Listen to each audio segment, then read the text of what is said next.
የኢትዮጵያ ኦርቶዶክስ ቤተክርስቲያን ከዚህ በኋላ እኔ ጋር እንዳትመጪ በቤተክርስቲያን መዝሙር ከቨር አድርገው በቲክቶክ ብልግና ለሚነግዱ ባምቢ ሀበሻን ለምን የቤተክርስቲያንን ስራ ማስታወቂያ ትሰራለች? ሃይ ጋይስ አይ ቲንክ ይሄ መጨረሻ ቪዲዮ ነው የሚሆነው በዚህ አካውንት ላስት ዋርኒንግ ላይ ያለው አካውንቴ ኦልሞስት ሁሉም ቪዲዮዎች ጠፍተዋል። ማስተላለፍ የመጣው ሐሳብ የኢትዮጵያ ኦርቶዶክስ ቤተክርስቲያን ከዚህ በኋላ እኔ ጋር እንዳትመጪ ትወክለኛለሽ ብለሽ እኔ አልወክልሽም። እሺ እናቴ አንቺን ሌቦች ምኖች ናቸው ሊወክሉሽ የከበቡሽና እኔ ልረዳሽ አልችልም። እነሱ 30-60 እየተካፈሉ ከነዲያን ጋር እነሱ ይጠብቁሽ። እኔ መጥቼ ካስቀደስኩብሽ ጸበል ከተጠመቅኩብሽ እናት ከሆንሽኝ ለኔ ቤተክርስቲያን ይበቂ ነሽ። ዝም ብላችሁ እንጂ እኔ የገዳም ማስታወቂያ ከሰራው ዘመን የለኝም ነበር። እኔ እኮ ተጠግቼ አምላኬን ፈልጌ ተጠግቼ ጭራሽ ከአምላኬ ርቄ የቤቱ ተክሏ መሆኑን ታስተምሩኝ ትቼ ወጥቼ መጨፈር ከጀመርኩ ቆይቻለሁ። ዝም ብላችሁ የተነሳችሁብኝ።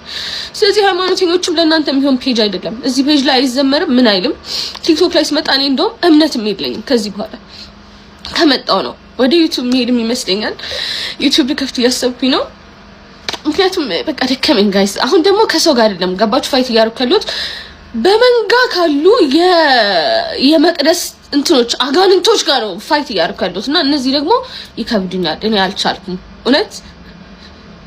እኔ ቦኒ ታደሽ ማለት ጀመርኩኝ ዛሬና ከፋኝ እንደዚህ ማለት የራሱ። ስለዚህ አትምጡብኝ እሺ። እኔ ጋር መጣችሁ ምንም የምካፈላችሁ ነገር የለም። በጣም ብዙ ቲክቶከሮች አሉ እስካሁን የገዳም ማስታወቂያ የሚሰሩ ከነሱ ጋር ጨርሱ። እኔ አልፈልግም፣ አልሰራም። ጣልቼውን የወጣሁት መጨፈሩ መርጫለሁ። ብር ከመብላት ከገዳማውያን ከነዲያን ብር ከመብላት መጨፈሩን መርመጥመጡን ሞክሬያለሁ። ከ10 ጻድቅ ጋር ከመዋል ከመቶ ኃጢአተኛ ጋር መዋል መርጫለሁ። አምላኬንም እዛ ነው ያገኘሁት። ስለዚህ ተመችቶኛል። አታስቡልኝ ለኔ። ከዚህ በኋላ ግን መዝሙር ስለማታዩ እኔም ስለማልሰራባችሁ አንፎሎ አድርጋችሁ ከፔጅ ይወጡ እሺ። ስንት አይነት ብልግና በሚሰራበት አገር የአንድን ሴት ልጅ ህይወት ለማጥፋት ይሄን ያህል ከፍና ዝቅ አትበሉ። ዛሬ የምነግራችሁ ነገር ቢመራችሁ ዋጡት።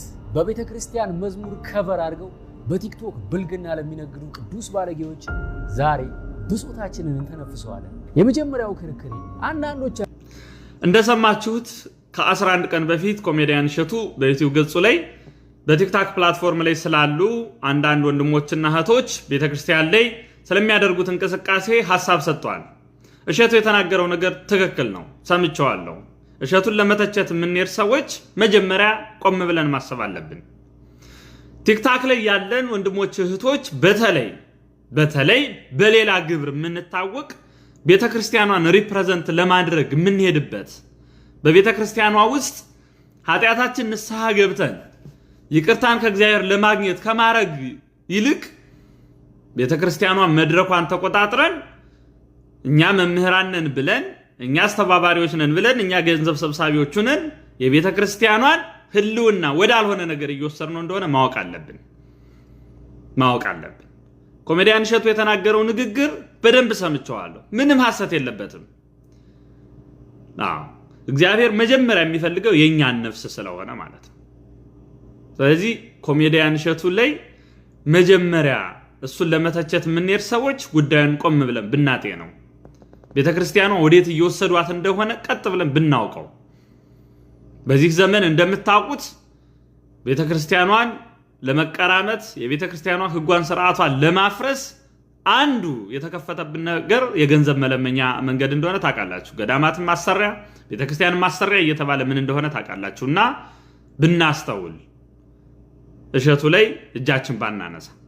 እሸቱ መለሰ በገደም ዳሚው ባምቢ ሀበሻን ለምን የቤተክርስቲያንን ስራ ማስታወቂያ ትሰራለች? እኛ ቅዱሳኑ ያለን አይነት ወይም ደግሞ ቅዱሳኖች እያሉ ማስታወቂያ የሚሰሩ ቅዱሳኖች እያሉ ለምን እርኩሳን ይሰራሉ የምትመስል አስተያየት ሰጥቷል። እንግዲህ ይሄ ከምን ይመነጫል መሰላችሁ? ቤተክርስቲያንን ደጋግሞ ከመዝረፍ፣ ከቤተክርስቲያን ደጋግሞ ኮሚሽን ከመብላት፣ ቤተክርስቲያን ደጋግሞ ከመሄድ የተነሳ ኢየሱስ አጎታቸው ይመስላቸዋል። ቤተ ክርስቲያን ደግሞ ያጎታቸው ቤት ይመስላቸዋል። ስለዚህ በአጎታቸው ቤት ደስ ያላቸው ሰው ይገባል። እነሱ ቅዱሳን የሚሉት እርኩሳን ወደዛ አይጠጋም፣ በእነሱ መስፈርት ማለት ነው። ሲጀምር ቤተ ክርስቲያን የሃይማኖት ተቋማት የሚቋቋሙት እኮ ለቅዱሳን አይደለም። እንደዚህ አይነት በአንተ ንግግር መሰረት መስፈርቱን አያሟሉም የሚባሉ ሰዎችን ወደ ቤተ ክርስቲያን እንዲመጡና እንዲጠጉ የክርስቶስን ስራ እንዲሰሩ የክርስቶስን ባህሪያት እንዲይዙ ነው። አንተ በአንድ ያበሻ እንደዛ አይደለችም ብለህ ካሰብክ ወደ ቤተ ክርስቲያን አስጠግተዋት የቤተ ክርስቲያንን ነገር ቢያስተምሯት እሷም የቤተ ክርስቲያን ማስታወቂያ ብትሰራ ምንድነው ኃጢአቱ ነው? ለዚህ እኮ ነው ብዙ ሰዎች ቤተ ክርስቲያን የሚመሿት። እኔ ኃጢአተኛ ከሆንኩ ወደ ቤተ ክርስቲያን እንድመጣ መገፋት ነው ያለብኝ እንጂ ከቤተ ክርስቲያን እንድርቅ በእንዳንተ አይነት ንግግር ማለት ነው። የግድ አንተ ነህ ኮሚሽን የምትበላው ሰውዬ፣ ደጋግመህ ኮሚሽን የበላ ሰውዬ አንተ ነው ወደ ቤተ ክርስቲያን መሄድ ያለብህ። ክርስቶስ እነማንን ያከበረው? አረ ስብከት እያለኝ ነው ዛሬ። እነማንን ያከበረው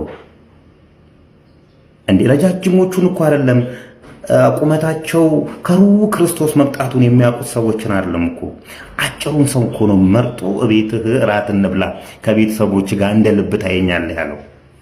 እንዴ ከእናንተ መካከል ኃጢአት የሌለበት ሰው መጥቶ ይውገራት ያለው እኮ ቅዱሳን ሴትን አይደለም እኮ። እግሩ ላይ ሽቶ የቀባችሁን እናንተ ምን አረጋችሁ? የመጣው ክርስቶስ ወደ ምድር የመጣው እኮ ለአጽያን እንጂ ለጻድቃን አይደለም። አቶ ሼቱ ምን እያልክ ነው? ስለዚህ ቤተክርስቲያን የሥነ ምግባር ማስተማሪያ ቦታ ነች። ከቤተክርስቲያን የሸሹ ሰዎችን መመለሻ ቦታ ነች። በእርግጥ ያቺ ልጅ ሸሽታ ወይም ደግሞ የቤተክርስቲያንን መስፈርት የማታሟላ ከሆነ መስፈርቱን ስለማላውቀው ነው። መስፈርቱን የምታወጣው አንተ አይደለም። ኑ ወደዛው ቤተክርስቲያን መምጣት አለባቸው። ሁሉም የክርስቶስ ልጆች ስለሆኑ ማለት ነው። ስነ ምግባርም መማር አለባቸው። ቅዱስ የሆኑትማ ቅዱስ ናቸው። በቃ አለቀ እኮ። መምጣት ያለበት እንዳውም በስነ ምግባራቸው ትክክል አይደሉም የተባሉ ሰዎች ናቸው ወደ ቤተክርስቲያን መምጣት ያለባቸው። አንተና አንተን የመሰሉ ሰዎች ግን ተደጋግሞ ቤተክርስቲያንን ከመብላታቸው የተነሳ ኢየሱስ አጎታቸው የሚመስላቸው ሰዎች እነዚህ ሰዎችን ታረቃቸዋል።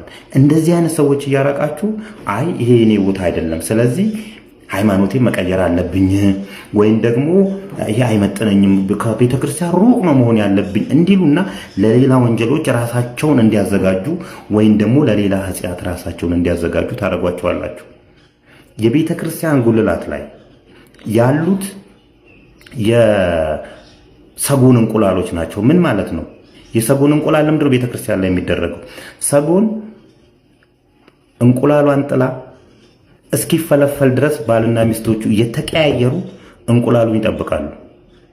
አይናቸው ከእንቁላሉ ላይ አይነሳም። ክርስቶስም ከቤተ ክርስቲያን ላይ አይኑ አይነሳም ለማለት ተምሳሌትነቱ ያ ነው። ክርስቶስ አይኑ የማይነሳበት ቦታ አንድ ኃጢአተኛ የተባለ ሰው ወደዛ ስለሄደ ምንድነው ኃጢአቱ? አንተ ማን ነው ቅዱስ ያደረገ? ሲጀምር ደነዝ። ለካ ደነዝ አይልም ሰባኪ።